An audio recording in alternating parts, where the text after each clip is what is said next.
va utiliser nos corps, hein? On va passer par nous, par nos corps entiers pour rentrer dans la politique.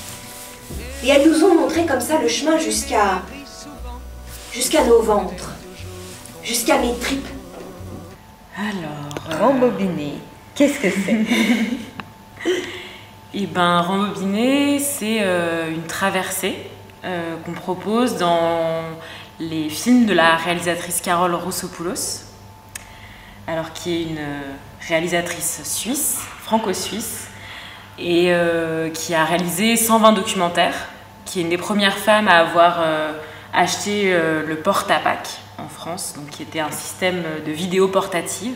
Et on traverse comme ça plusieurs de ces films, plusieurs luttes auxquelles elle a assisté et qu'elle a archivées par le biais de la vidéo. Et en fait, c'est une grande traversée comme ça qui part des années 70 jusque plus ou moins à aujourd'hui. En tout cas, il y a des mélanges entre les années 70 et aujourd'hui. Elle a commencé à filmer au moment où il y a vraiment une effervescence dans les luttes, dans les années 70, où il y a énormément de grèves ouvrières, où il y a toutes les féministes qui commencent à parler de l'intime comme d'un endroit qui est aussi un endroit du politique.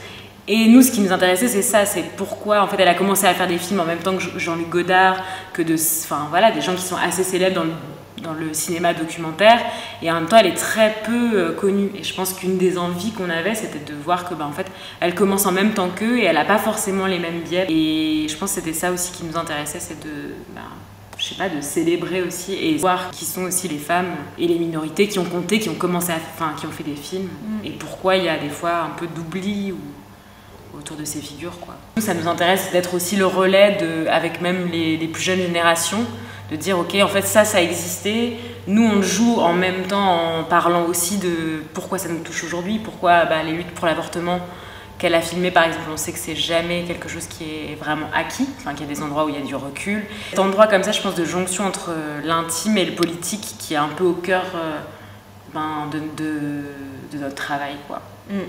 Et par rapport au fait que, en fait, les années 70, cette émulation-là, toutes ces luttes, il y a un truc qui est quand même très relié à aujourd'hui, puisque là, on vient de sortir d'une grande période quand même de grève concernant les retraites, etc.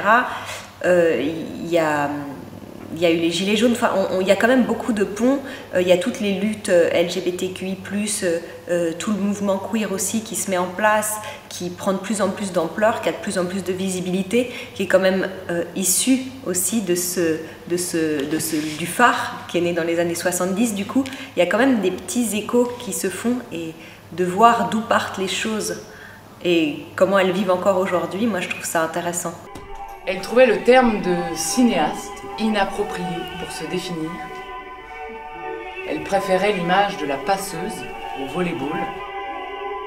Elle dit, tu prends la balle et tu la passes.